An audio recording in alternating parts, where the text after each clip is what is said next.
Yan. So actually, window vine lang ho siya ngayon kasi yan. So ayan ho yung bulaklak niya. Kita nyo? Ayan. O diba? May dalawa. Tapos meron ding isa doon sa may window. So nag-ano siya doon. O, nag-flower siya doon.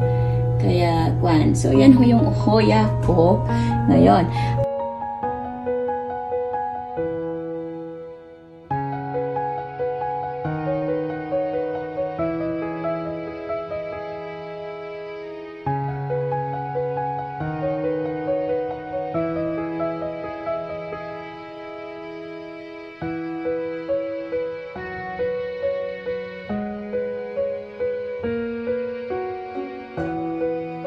Ayun. So, nakikita nyo yan?